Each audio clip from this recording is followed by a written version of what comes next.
Good morning, Michael. Welcome back to the Crushing Iron Podcast, Robbie.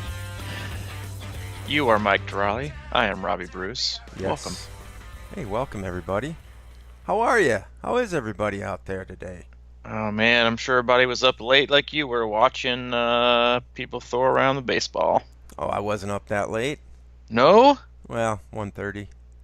Oh my God. No, I think I went to bed at 1-ish. I don't know. Yeah, it's a late game. For a guy like me, though, Yeah. That's right. That's right in your wheelhouse. I try to refrain away from absolutes and things like that, but this one's pretty good. Here it comes. It's a pretty good I figured series. it was coming. I mean, Everybody's been best series they can remember, yada yada yada. I know. I'm like, come on, can we not always be a prisoner of the moment? I mean, it's always that way. Best Super Bowl best ever. series ever, best Super Bowl ever, best performance ever. I'm like, yeah, it's there can't really be that many of those, but in recent history, and I think that's it is what it is. So I was saying that I say that about every year though. But I mean, it's a testament to what juice baseballs can do for a World Series. Yeah, well, I figured, for you, World Series games and Pac-12 football games are right in your wheelhouse. Yeah, because they all end at 2:00. Yeah, but I told you last night I was trying to get up early, so that really wasn't my wheelhouse last night. I actually went to bed and I kind of laid there and I had the phone on Gamecast. Mm-hmm. I was in bed in the ninth inning, and the Dodgers had a guy on first with nobody out in the ninth, and I got up again. And thankfully, caught the end of a wonderful ending. A wonderful ending? What happened? What do you mean? Well, I mean, The game, was it close?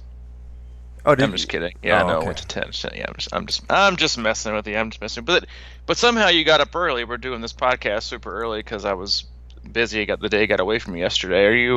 Are you headed to the pool soon? I don't know. I skipped yoga today. I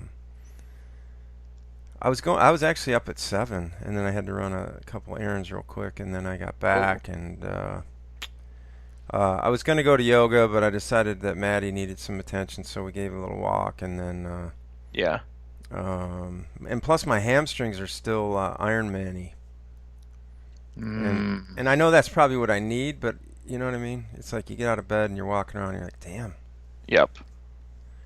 I've been running in the lab. Do you think people care about baseball? We better not talk about that anymore. We're definitely losing listeners right now. Well, I mean, there's something to be said there about perseverance. Anyway, I've been running in the lab. I wish I would have done that for the Louisville, because it would have been perfect training, because it's so hard to run out there. Yeah, in the lab? Mm-hmm. Well, it's a good time of year to do it because it's probably still windy, but the weather has been very favorable, even though it seems that here in Nashville, at least, we've somehow skipped fall and just kind of sprung right into winter. It is cold. I mean, I don't mind running in the cold, but it just kind of jumped up and snuck up on us. Mm-hmm. Yeah.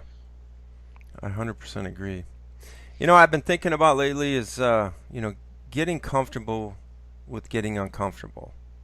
So I think that's what kind of pushes you through some stuff, and so I've been going. That's why I've been running out the lab, and I don't know. It feels very hard to me, and I think that I've been also thinking about that in terms of just like life in general, is like really facing things that make you uncomfortable, and obviously, Ironman is one of those things. But it's not the be-all, end-all of that. I mean, it has to very true.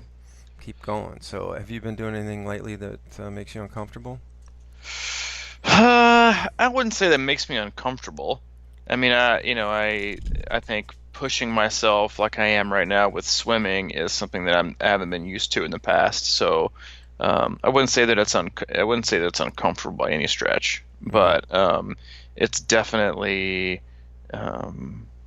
a new feeling in the water, to be kind of pushing myself the way that I am, especially this time of year and this far away from anything of importance. But you know, that's a good thing. And I think when you do that, it has a positive effect on the other aspects of your training too, as long as you're kind of in a pretty good rhythm. Well, that's a, wait. You know what? That's an interesting point. Uh, it just occurred to me that like, yeah, you're not afraid per se of certain swimmings or swim operations, but it you're not it makes you uncomfortable because I've always wondered about this with you actually, because you are a good swimmer and you've got a lot of background and a lot of people think or expect big things from you. Do you kind of get into these races and have that discomfort a little bit, or because you're sort of like expected to be right out there at the top, and does that ever get in your head? I mean, is that kind of why you're pushing yourself now because you want to make that a little bit easier? Uh, I never feel any pressure in the no. swim. Okay. No And external. no, no, I don't. Well, I mean, somebody's asked me that before. Ross, asked me that back before we actually did that race on I don't know when. Well, I don't even know what month it was, July or something. But you and I did that Olympic distance on a couple days' notice or whatever. And remember, he asked me if I felt any external pressure to perform well because I'm a coach. Mm-hmm. Um, which I think that's a fair question. And I would imagine that that's probably a feeling that a lot of athletes have, or a lot of coaches have, or even athletes that are in a certain position and people look up to them for their athletic achievement and performance and stuff like that. But what I told him was, and this kind of falls in the same line of what your question was, that if I felt pressure because of that, then I'd be a hypocrite. Just because of my Or philosophy. human.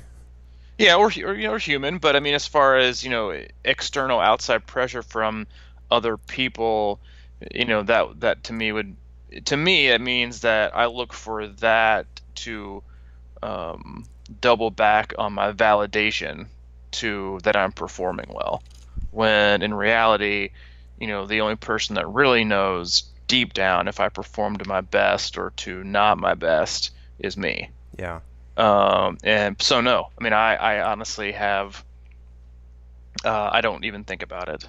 I mean, See. I didn't swim with the watch at Louisville, which is the first time I've done that. Because usually, in anything over an Olympic, once I kind of get an idea of where I am halfway, I'll take a peek during a stroke and just kind of see where I'm at to kind of give myself an idea of how much, not to see if I'm racing well or swimming fast, but because I'll generally still know like around about time I'll get out of the water, and so at least I'll give myself an idea if I can't clearly see the finish, if it's okay and it's time to pick it up or not. But at Louisville, I know I didn't have any idea what my time was. And I got out of the water and felt like I had swam chill and easy, and relaxed and controlled, and I knew that I sighted well. So no matter what, I was still happy, because I knew I had taken the straightest line, and so that for me that was going to be a well executed swim. And then um, I don't know. I think I swam like a 52 or 53, something like that. Um, but was happy, But no, I don't. I honestly don't feel. Um, yeah. I don't feel any pressure when So, it comes to that. I mean, but I think that has it always been that way? Is the question. I mean, so those thoughts come into your mind possibly, but you don't entertain them, is what I'm getting at. And I think we Yeah, all have like certain fears or certain question marks or whatever like that. But it's like we have the option to decide if we're going to entertain that thought. And I think yeah. sometimes that makes a difference. It's Oh like, yeah, well, it always makes a difference if you. And I mean, I'll use this example with an athlete that I currently coach that has a big race this weekend, and this athlete is like very, very. It just has like a lot of us, like a lot of athletes do have a fear or a very uncomfortable back, or a comfortable, vision of open water. And this athlete said that, they went out to the swim course over the weekend and looked out at how far it was going to be and just like immediately got panicked, and like just almost like paralyzed because it looked so far out. And you know, a like, and basically just saying, I'm just afraid that, um, she said, I'm not scared I'm gonna drown or anything, just that I'll freak out and end up on my back again. Yeah. And and my response was, well, then you've already decided to end up on your back. Yeah. Yeah. Because I feel like if you allow that option to, if you allow it to be an option, then it's the first thing you're going to jump to. It's kind of like we talked about in the previous podcast with, hey man, how you feeling? I'm pretty good, but I've been dealing with this, Yeah. blank. And Insert. so the first time you get in a race and you hit like a little bit of a hiccup, a little bit of uncomfortable spot, and your first thing is to like immediately fall back into, um and this isn't an excuse for this athlete. It's a legitimate fear. And so it's not so much about like, slapping yourself out of it. It's just like, okay, so you've immediately just, in my opinion, I was like, you've already decided to end up on your back because you know that it's there. And with like the first amount of like fear, anxiety, you're going to jump to it, which is like super uncomfortable. Right. And and that's why, you know, I used to really love the phrase, being comfortable, being uncomfortable. And now I just honestly I can't stand it Mm. because there's nothing comfortable about being uncomfortable. I mean, because it's not possible.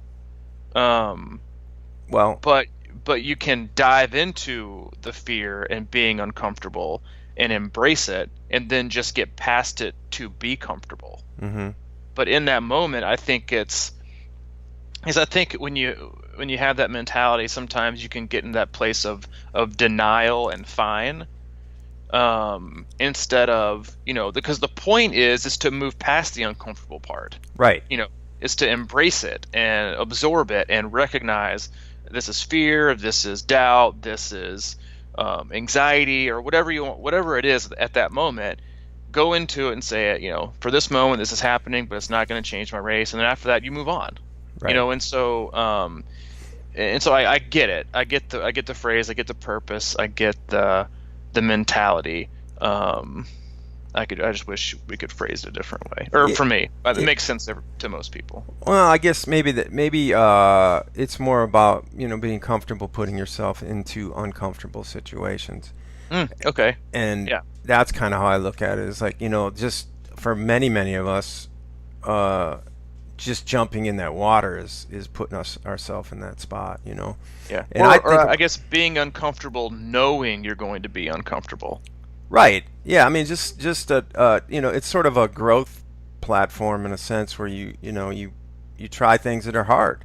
And like I can totally identify with that athlete you're talking about because I sit there usually the night before, and a lot of times I've had these pre-swim days where I've had a kind of a bad warm-up swim and over 200 or 300 yards, and I'm thinking the night before I'm like, Jesus, now I got to go swim 2.4 miles or whatever, and all this stuff's crossing. So my whole anxiety thing is on a continuum. It's like I'm confident, but it's like right in that 50% range. So I have to not entertain those fears of what's going on, and somehow I have to destroy that negative thought, or at least Mm-hmm. put it, or not. Like, not destroy it, but just not allow it to manifest.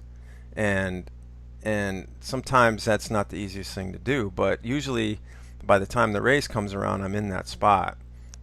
But you can kind of get obsessed in a loop about that fear, like you're saying. And if you start picturing yourself on your back instead of picturing yourself being very light on top of the water and cruising, you know what I mean? Those are the kind of images that I try to use.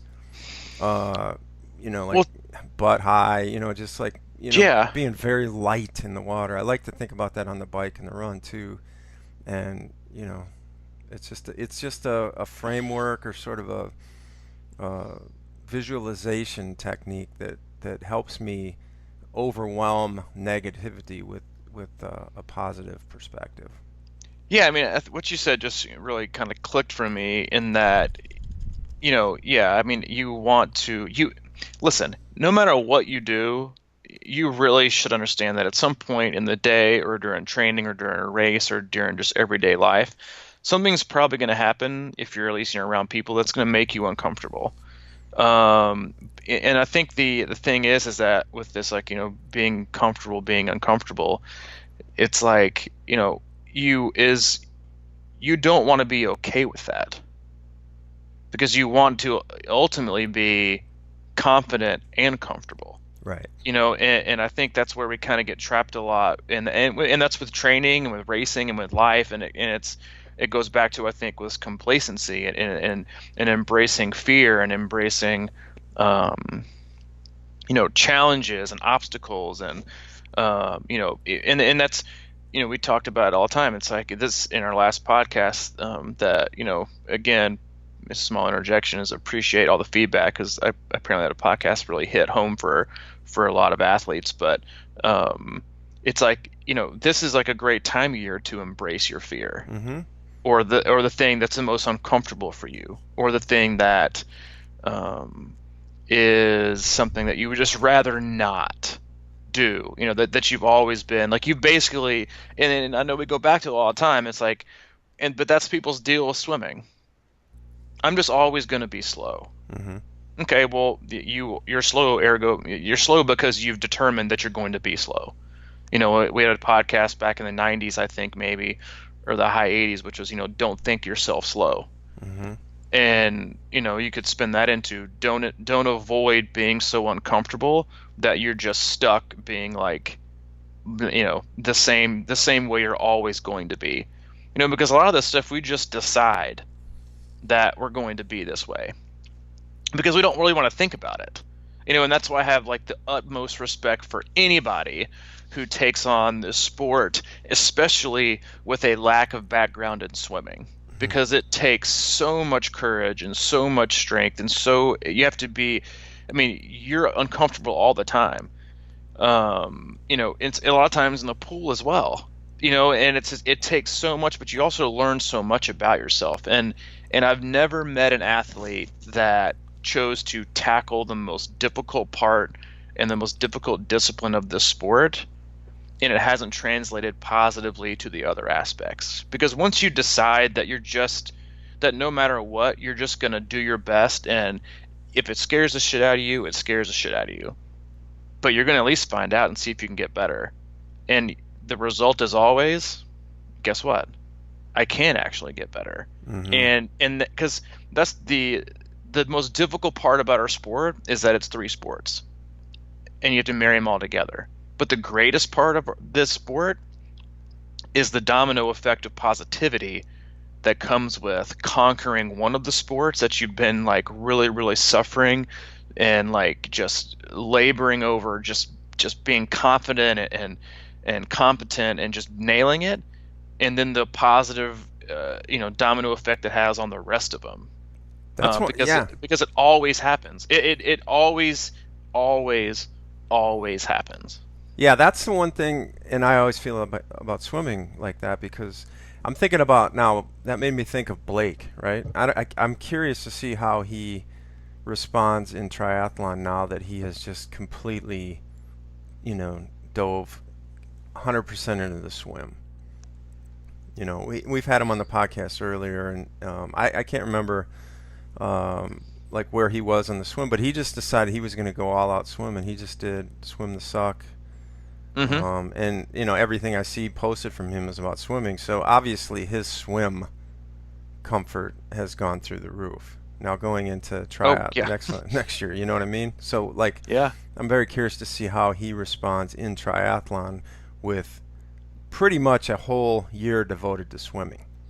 yeah. I mean, well, just the mentality, of him, and then people who do the same thing is that, once you conquer something that you previously thought was something that you couldn't conquer, or you become comfortable and confident in an area that you've always been uncomfortable, then the sky is the limit. Hmm. And that's why I think you see just a distinct difference in athletes that address and pursue and focus on all three elements and aren't satisfied with one of three or two of three. Um, and then the ones that are just totally all in on all three, no matter what, because everybody has a weakness.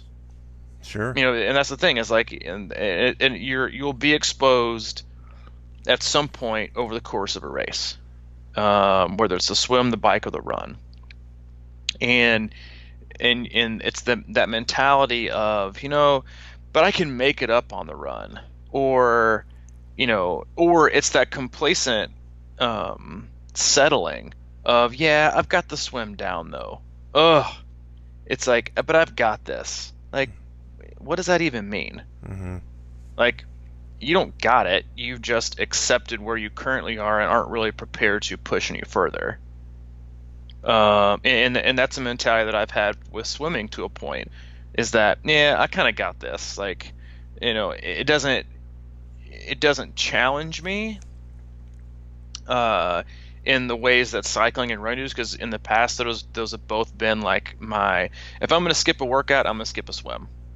And I'm always going to do the bike or the hard bike rides and the runs, because I know it's where I have the biggest room for improvement. But improvement is improvement. And I know it's, sounds redundant and stupid, but like in terms of triathlon and the domino effect we talked about a couple podcasts ago, is like, if I really want to overall improve, then I need to be committed to the overall encompassing sport of triathlon, which includes three sports, and try to improve in all three. Mm-hmm. And while it's important, I think, through the ebb and flow and the seasons and the cycles of your year, to have specific focuses, whether it's a run focus, bike focus, swim focus, to address your what I'll call your biggest limiter. You're doing that so you can eventually work them all together and have a more balanced approach to still improve on all three. And if you're doing a workout, or you're addressing a discipline in the sport to just kind of always maintain and always accept, then I think that maybe you should reframe it, or find a way to challenge yourself differently than you've been challenged in the past. I certainly fall into that trap where I do just enough, it seems. You know what I mean? I feel like I'm in that. We talked about it a little last time, but I get into that spot where yeah, all right, I got it. But I'm not pushing the top end of, and it's sort of with me, it's because I did come into the sport without any real background in anything other than a little bit of mountain biking, but no endurance cycling, but I feel comfortable on a bike. But I feel like I never pushed the top end on either of these sports, and it's all because, I think that's part of it too. Though, is like you're trying to keep a good balance, and especially if you're late to the sport, you're trying to just get up to that level on all three. That it is a little bit harder to push hard on ones that that you're not comfortable with, because it's just a balancing act so hard. Yep. I think about that all the time. Is like, how do you even keep up with this sport? Half the time it's like, geez, it's like three sports. It never like equals out in the week. It seems like, it's like you can't just go one to the other to the other to the other and just keep rotating. It just never works out that way. Yeah. And then, so like, next thing you know, you're 3 or 4 days behind in swimming, and you got to catch up with that. And then it's like, all right, I feel good about that, but no, I haven't ran in a few days or a week or whatever. And it's like, geez. So I don't know. What do you think about that? Like, if so let's use me for an example. Like, I've done these 5 Ironman, and basically my time and everything's been basically the same. What like, as a coach, do you think that my time might, if I was going to like try and ramp one up, where would you start? The run. Really? Yep. Okay. Just because run is for the money? Well, we all know that, but this is unequivocally the best time of year to focus on your run. It is for a lot of reasons. One, the weather is favorable. For those of us who are now going to be basically, um, confined to our trainers, for the bike, and then having to drive for a swim or a gym session. Running is something we can always do unless the weather is just total garbage. We can leave from the house. Mm-hmm. This isn't the time of year to exhaust all ends of training volume and traveling and taking extra effort to go places and do things, and it's time to keep things simple. And that also goes with your own training logistics, and running is one of those things where you can run every single day of the week, and Mm-hmm. it's the easiest thing to do, and it takes the least amount of time. Right. And so not only is the weather favorable, but running is of all three takes the longest to safely gain durability and lasting fitness that will carry over through the whole season. But you've got to do it slowly but surely. I had a ton of athletes that ran in like 5Ks, 10Ks, a 10 miler, whatever, over this weekend. I think everybody won their age group except for one in all these running events. And one of the girls texted me and said, "Hey, this is my fastest 5K since 2015." She said slowly but surely, and I said exactly, because that's what it is with running. It's not. It's what I told her. It's what I call lasting fast. It's not a one and done. It's not a flash. It's not a flash in the pan. It's something that you can now do over and over and over and over again. Because what you often see is these people who try to really hurry up the speed, and they work on the engine and just forget about the chassis. And they might go out for a 10 miler and they've got anaerobically the lungs and the aerobic capacity to manage a 7-minute mile, but their body's still stuck on 830s. And this is the time of year to increase the volume, increase the frequency, keep it chill, and build that base so when it's time to insert a little bit of speed, a little bit of strength, a little bit of skill, you can handle it. And then you can hold on to it as you get into more of a balanced approach. But it takes the longest time to do. It takes the longest time to do safely, because it is, of the three sports, it is by far the most demanding on your body. And I don't think anybody would ever argue with that. The other two are basically non-impact sports. Yeah. And then running all but makes up for it. Whether it's running on concrete, asphalt, whatever. And so to do it safely and to build that base, this is the time of year to do it. And so I think that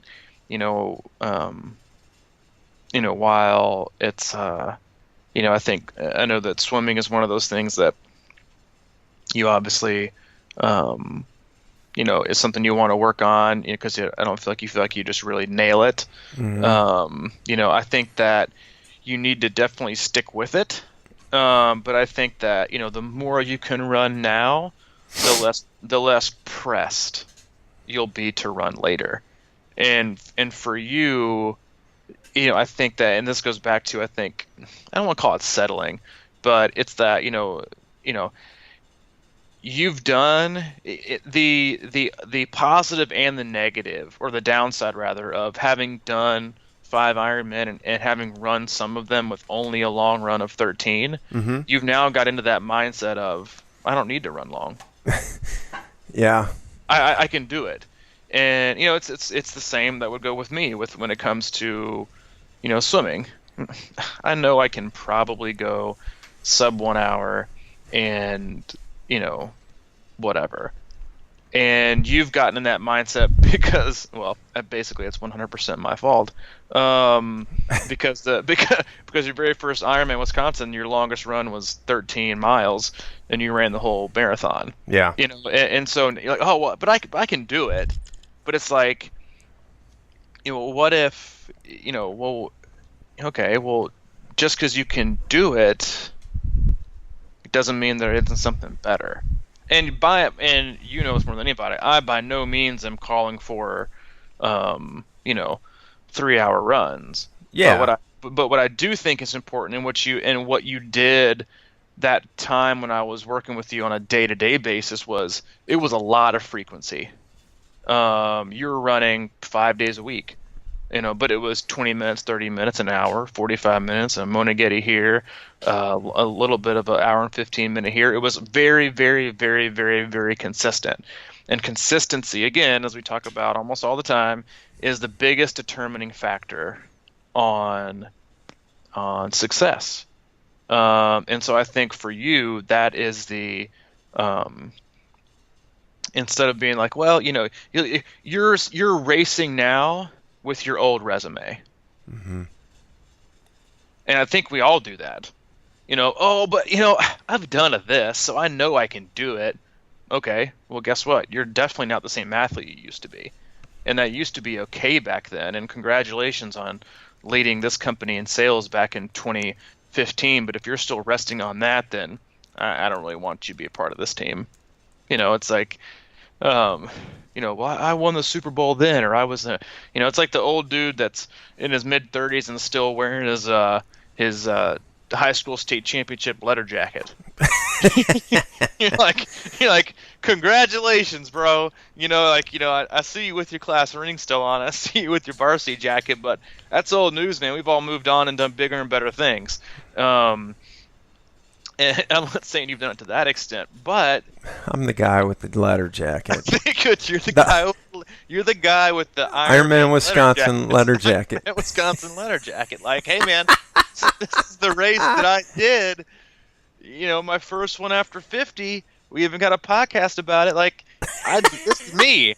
And you got your big cow on the back, and you got your training long run of 13, and then but I ran the whole 26. And so you've been accumulating your other Ironman patches on the sleeve, but man, it's still all about this jacket. Oh yeah. And it's time to get you a new damn jacket. So I got a lot of mileage out of that puppy. It does get a lot of mileage on it.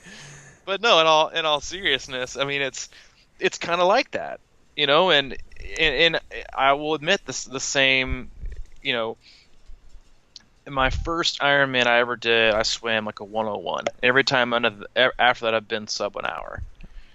So, and I just I know I can swim under an hour, but it's still not good enough.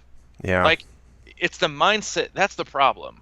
That is the underlying problem, is that we think it's good enough, but it's not. And if you think it's good enough, it's never your best, because you can just get away with it. It's so I hate people like, oh, you've just got to, the natural ability to do this. And I'm like, okay, that's, that could be true in a certain sense, but it's that, it's the guy that's, commission sales, and he doesn't really try until the last week because he can do it. He can catch up and meet his quota. And you can always get by with good enough, and you can. And to be honest, like most people that do this sport are people who want to achieve a lot and do a lot and succeed and do their best. But we can also get trapped in, but this is good enough. Like, I can average this, and that's like the deep dive into training. Why I hate mirroring myself to your pace is like, all right, I want to do this at Ironman because that'll be good enough. Well, Right. who the heck said that's your best? Like, stop limiting yourself. And that goes with everything. And that's, I know that we're harping on this a lot, but I think it's important. And for this time of year, and it's something that I've committed to, is I'm not going to just piss away and leave my swim good enough. And I'm also not going to just piss away the last 100 days. I'm gonna use it as a means to wanting to actually find out what my best is. Because, listen, no matter what aspect of life we're talking about, whether it's being the best spouse, being the best partner, being the best friend, being the best brother, being the best employee, being the best athlete, how many times do you really honestly find out what the best is. And I think it's rarely, but wouldn't it be awesome to just really, really know um, what that best is? And that goes with everything. And so yeah, I mean, for me right now, it's swimming. For you, I don't think it's just running, man. I think it's just what could I be if I just gave it a year? Mm-hmm. Um, and it doesn't have to be 15 hours a week. It just needs to be consistency. Um, and I think that's why I think this time of year is a great, this isn't the time of year to lose it. It's the time of the year to use it. And a lot of people just are destined and fine just tossing it in the can. I think you bring up a good point though with that run. Um, first of all, running. I wrote an article about it. It's called "Running is King," and we know that running is like, when you can really run in a triathlon, that's when you've showed up. So let's get to that. But running also clearly helps strengthen your legs, and I think it probably has a nice effect on cycling. If I can get, I think that's why a lot of people do or want to do marathons, and because I find it. I find myself out there lying to myself almost. It's like, well, I do a 10-mile run. I'm like, well, I could probably run a marathon. I mean, it's like 10 miles of 20. You know what I mean? You start doing that sort of stuff. You're like, well, I got done there. I felt like I could keep going. I felt like I had the, strength there to run the rest of those 16 miles and keep that. And that's just such, delusion in a lot of And ways. and Huh? and it's well, it's distraction. Yeah. It's a form of it, Hmm. and I've used this phrase before. A lot of times hope isn't a good thing. Hope is paralyzing. Yeah. And that's where we get to sometimes. Yeah, but I can probably do this because even if you're faking your way into believing that that's a reality, the chances of it actually becoming a reality are almost zero. Yeah. But you know, it's that it's that same correlation of when you sign up for your Ironman, you just got 364 days to make that, the thing. Just like you have 364 days to hope you can make this work, or hope that this is good enough, or Mm. hope that you can get by. And then when push comes to shove, you still got to get up at 4 a.m. that day, eat a right breakfast, swim your best, bike your best, run your best, and see if you can put it all together. Yeah. And then, you know, probably do it all again. But that's that distraction. That's that hope. That's that like, you know, uh, counterfeit belief that we think, yeah, but I can do that. Yeah, says the person who stopped at 6 miles because they didn't want to do four more, even though they knew it would matter. Yeah. And another way to say it. Well, I don't really feel like doing it today. I'll do it Friday. And then Friday comes, you're like, you know what? I'll get back on track Monday. And we do it all the time. Everybody's guilty of it. I'm guilty of it. I know you're guilty of it. I think we do it in all aspects of our life. And it's the here, it's the now, it's what matters most today to make tomorrow better. And the more preparation we can do for each tomorrow, the better the ultimate end result's going to be.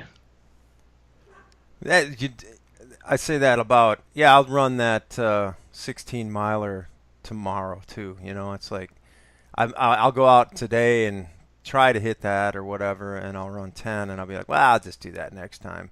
But that's ridiculous. It's like if I have a target of 8:30, say in my Ironman run, I better be able to do 7:30 for 18 miles. Just in training. You know what I mean? Like Mm-hmm. be able to Yeah. build up to something realistic that says, okay, if you can do this comfortably, just running on your training day, 18 miler at 7:30 or less, then maybe you can start thinking about a 8:30 Ironman run. Mm-hmm. And I've never even come close to doing that. I've probably done I've done split days that may have equaled 18 and probably averaged 8:30. But I mean, that's just ridiculous to think that that's the same thing. But we can trick ourselves. And again, I always talk about like you know praying for the perfect day, and Mm-hmm. it just rarely. I don't know. I mean, it doesn't. I mean, it doesn't come if you're not ready for it. I mean, it's like Yep. you shouldn't. Yeah, you know what I'm saying. I know what you're saying, man. I You know what know, you're saying. and I do that a lot. If it hadn't have been so windy at Louisville, I might have had a better race. uh, But that's kind of it's funny, but that's the reality of it. Is like I know, I need the man. temperature perfect. I need no wind. I need all this stuff to even maybe even remotely get close to what I'm hoping for. But if anything's off, I'm screwed. And then it's just like hold on for dear life, and that's no way to live. That is no way to live, man. Man, I just feel like putting my letter jacket on and watching the replay of that World Series. Maybe go for a long walk in my letter jacket and like kick it around. Yeah, Think it that'd be good, through, man. man. It's a good time of Contemplate. year to take a walk and kick the leaves, and you know, you tell them. Back in my day, yeah, Back in my day. yeah, we used to run our 2 hour runs uphill both ways. No, man. Back in my day, it was like all I could do to do that 1 mile President's Fitness Award. You know. But all I had to do was run 90 feet because I was a baseball player. Exactly. You know. Yeah, you And guys don't need fitness. no, not as much. You certainly don't. Nope. You need Yep. I was thinking about that last night. Well, the analogy between that game was like 5 hour game, and there are some definite transferable qualities there because I mean those guys had to just keep sucking it up, and so, I mean you could Mm-hmm. just see the exhaustion. You don't think that wears you down, but man, that's like that's why I always feel like baseball is actually a pretty good transferable sport for an Ironman because it's sort of that slogging along, just hang in there, get off the bench and run back out to your position and stand around and move around, and you got to keep going or you're gonna, if you blink, that ball's gonna be by you. Yep. If you Um, blink, if you're thinking about tomorrow, yeah, you got to just like ball's gonna really, be by you. really really dig deep. Speaking of that, are you gonna be digging deep today or what's going on today? Yep, digging deep, man. Going to probably gonna hit the pool first. Because that's usually my MO, or what my MO hasn't been, is to always make my swim last. Because from a time management standpoint, I'm like, but first of all, I can fit it all in. I got the time. There's I got always the enough time. flexibility. I got enough time. But it's always been, well, I'm too tired, or I didn't use my day, or I didn't manage my time well enough. So, it's just the swim. I got this. Not Mm-hmm. worried. Not worried. No pressure. So now I've really tried to make a concerted effort to making that the priority. Of if it's on the books for that day, it has become my priority. Because it's a want hierarchy and a need hierarchy. My swim is the want right now. I need the bike and the run. And I think you always go for, it's like how do you balance what you want to train and what you need to train? And balancing those and energy towards one or the other. And, 'cause some people are, you have a lot of different personalities in this world. And a lot of people are, I'm always going to buy what I want. And then some people are always going to buy what they need. And I'm that way. Like, there are very, very few, if any, things that I want. Like, my family literally hates buying things for me for Christmas because I don't provide a list, and I don't really want anything. Like, if I would rather you give me like a gift card to Costco or Kroger. Like, because listen, man, there's nothing better than not spending your own money. And I like stuff that I actually need. Like, do you need new jeans? No, I got two pair. I'm set.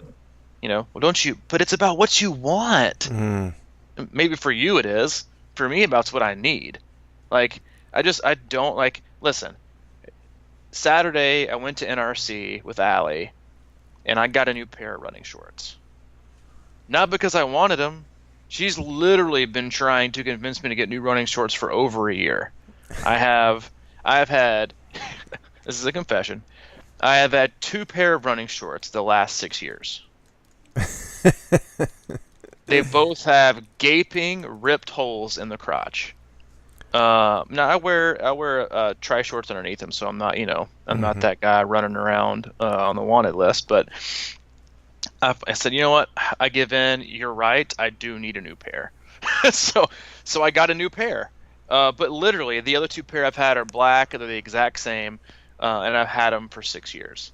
Um, I'm just not a guy that I just don't want a lot of things, and so I just really buy what I need. And I have to defer to Allie a lot of times, especially in this new house process, because if she asks you, "Do you think we should get this?" I'm always going to say no, because A, that I'm frugal, and B, I just don't like spending money. But I know that we probably do need it, so I just kind of defer and let her kind of go do the thing. But yeah, when it comes to training, like I know I need to do the bike and the run. So in the past, I always make sure that I do it. The swim, it used to be like I just have to want to do it because it doesn't. I don't get that I haven't in the past. It's probably my mindset, but I haven't gotten that improvement high. Mm. That so many athletes get right now, and that if I'm working with them in training and they've been with me just a little bit, and they get so pumped because they're seeing all these gains and everything. Because gains are exciting. Hmm. Improvement is exciting. And we want it, we want it, we want it, and then we want it so much we need it. But for me, it was just that, and a lot of things I think was mindset too. But it was just like I knew that I needed to work on my bike and my run. And now for me, I want to swim because I want to get better. I need to bike and run because those are my two limiters, if you want to put them, versus swimming. And so it's just that balancing and that mindset of that want need hierarchy when it comes to the training discipline. So you're creating a want to get better in swimming, and Hmm. you're not seeing. I mean, I would imagine it's very difficult for you to see tangible gains in the pool. So, I mean, what's that want look like a little bit more clearly? I mean, I want to swim. I want to do 100 push off the wall in under minute five. okay. And here's the thing: is that you can, and I think I've done this to an extent, is I've talked myself into believing that I can't see a lot of improvements. But have I really ever truly put in enough work to prove you that I can't? Or have I just told myself that, yeah, man, for me to put in a lot of improvement on the swim and to drop a ton of time, I'm gonna have to do X. Where did that? Am I sure about that? And Yeah, I don't know. so, yeah, I mean, so for right now, for example, like I did this last Friday, I swam. I swam hard. I know I texted you. I did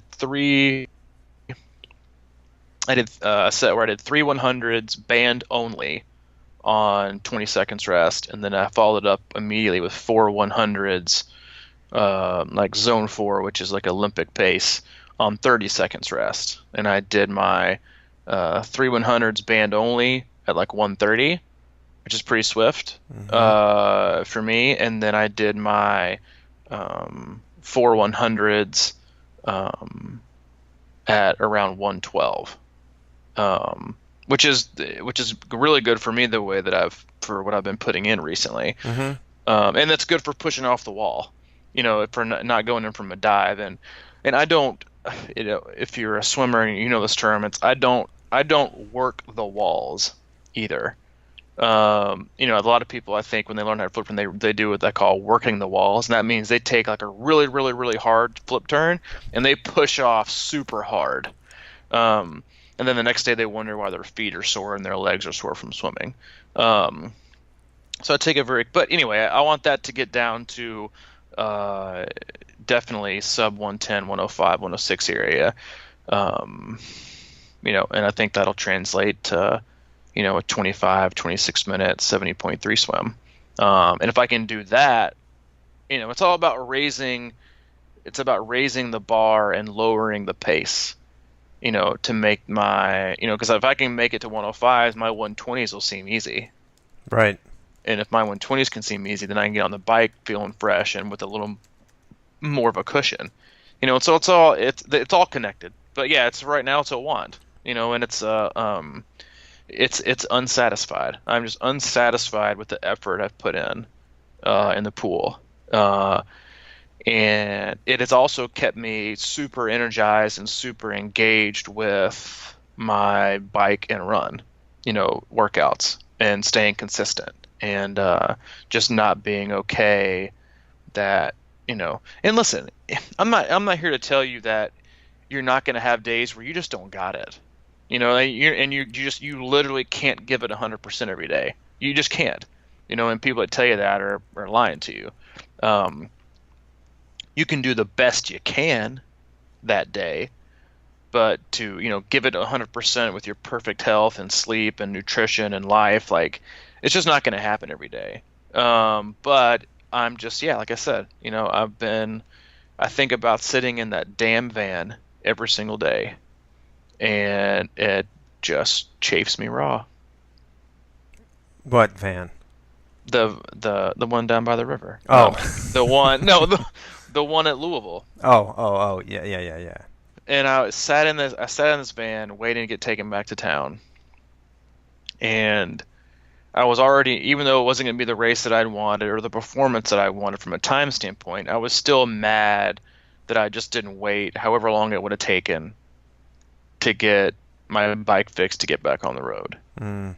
And the people I was in this van with were like talking and chatting and like they weren't happy, but I don't think they were as like disgusted as I was. And yeah, I mean, did I, not turning around and people are like, oh yeah, you have such a positive spin, and I'm like, yeah, like I mean, what else am I gonna do? Go sit in my room and sulk? I had athletes to coach that I love and care about that I wanted to do well. Like, listen, man, my race was over. The day's no longer about me; it's about them. Mm-hmm. But don't think that once I woke up Monday morning, it wasn't the first thing that I thought about. Right. And it's just sitting in that damn van and waiting and seeing in like the side view mirror all the other cyclists going by and knowing that I've already been back to town and done with the bike and on the run, and it eats my lunch. And um, you know I'm gonna do everything that I possibly can. And even though focus, it's listen, my bike mechanical has nothing to do with me focusing on my swim, but it's that feeling of just like, God bless America, like I just want more. Like I just want to do better, and I Yeah. can be better. And I don't want to find myself sitting in a van, thinking of woulda, coulda, shoulda, or I immediately, you know what it is? I don't want to have any more regrets Yeah. because that's what I felt. I Mm. felt regret. You know what? In the moment, did you feel like I honestly made the right decision? Yes. But the minute it came out of my mouth, I regretted it. Just sit there on the side of the road for however long and wait and still get to finish and then not spend every day regretting that you made that decision. Yeah. Yeah. That's And got to be tough. yeah, and it's the same thing with training. I don't want to regret it anymore. I don't want to regret being a good swimmer and not actually me knowing, like, because I have swam year round growing up, and I just know what I'm doing. And that's also why I love to coach it. But, you know, putting up good times doesn't mean that I'm swimming well. It just means related to, and this goes back to the very first talk we had. And maybe that's why I don't feel any pressure. Is because the time or the effort that I may put forth will show up as a good time almost no matter what. Right. But deep down, do I know that it was my best time, I don't know, but I'm about to find out. Yeah, I mean, and we can wrap it up, but it's sort of like what you're telling me. Like, say, if the true target for Ironman is 70% of your best effort or whatever, Hmm. I still feel like that you understand and you're capable of turning it up a notch, just a notch to go 73% or something in the water. So it's like it's like that's how I feel like on the bike. I'm probably pushing more like 80%, you know what I mean? Like I can get it done. I know what mentally it takes, and that's sort of like, I want to leave a little bit of a stamp even though I haven't given it everything I have. I can just sort of do it based on talent and belief systems or whatever it may be. And that's why I was so pissed this year when I got off the bike and I was over 6 hours, because I've never had a 6 hour plus bike. And I was like by 6 seconds. And, you know, and then it's like, what am I doing with that? Hmm. I'm going a little too hard just because I know I've got that in my back pocket. Yep. And that's just like you're saying about the swimming. I think you're probably looking to be like, well, why not go 69% and go faster, Yeah. you know? Yep. So that's my goal too, on the bike and the run and the swim. Just keeps going. No regrets No regrets. or regrets, like that Snickers commercial. Yeah. All right, man. Let's leave it with that. Phew. 55 minutes. No off season for us. We're cranking up the podcast volume. I know. I know it. We got to buy more storage because we're putting these things are getting longer. Yeah, I know. Um, Closing in on 110 podcasts. I know. And yes, and as if you're still listening, you should know that we, If you made it past the baseball talk and at least got to the varsity jacket, then bear with yeah, us for another couple moments. yeah. Through the grapevine, I've learned that Andrew Starkowitz himself listens to the podcast occasionally when he pushes the lawnmower. He knows cross training. Yeah, he's out there pushing his lawnmower, listening to Crushing Iron occasionally. And we're going to see if we can contact him and see if he wants to get on the podcast soon. So Oh man. if you're out there, Andrew, we're going to be in touch. Yep. And you missed a spot right there back by the back deck, so you may want to go back and mow that again. Oh, yeah. Got to go back over it. Yep. All right. Maddie's getting feisty. She's out barking again. Join. Oh, we've had a lot of people joining the closed group. Hey. Seriously. And hey, man, if you're joining the closed group, introduce yourself. Yeah. No kidding, Last man. week, I loved that. It's a very, we love contributors. I'm not going to say I don't like lurkers, but be a contributor. Feel free to ask questions and post things, and it's a very welcoming and you know, uh, heartwarming group when you let it. And you got to ask questions, and we'll always be able to answer them. So if you want to be part of the actual conversation, then you can search on Facebook for Crushing Iron Group, and we'll let you in as long as you're not a fake robot or named Princess. And and then also, if you have any interest, I've had a ton of interest in our C26 triathlon and swim open water camps in 2018.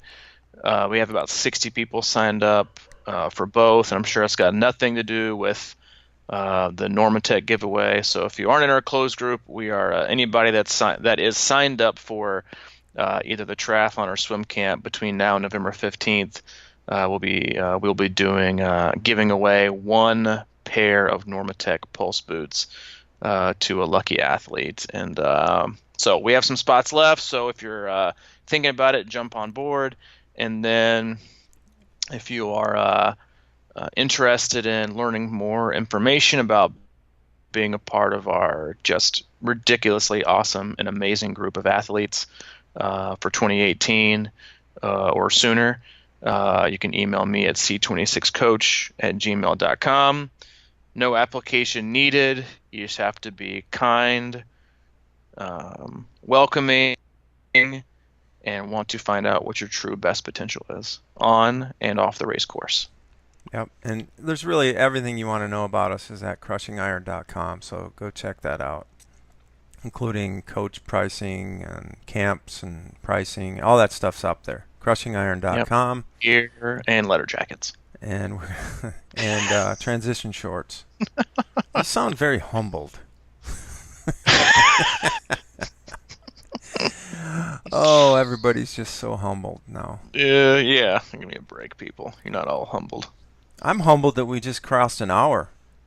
Yeah, I am on this too. Podcast. Yeah, we gotta get going. I gotta get my want and my need in. Yeah, and I gotta go buy more storage for the podcast hosting. Yep. All right. Well, it's been great, man. Thanks for listening to dude. Crushing Iron Podcast. See you Thursday.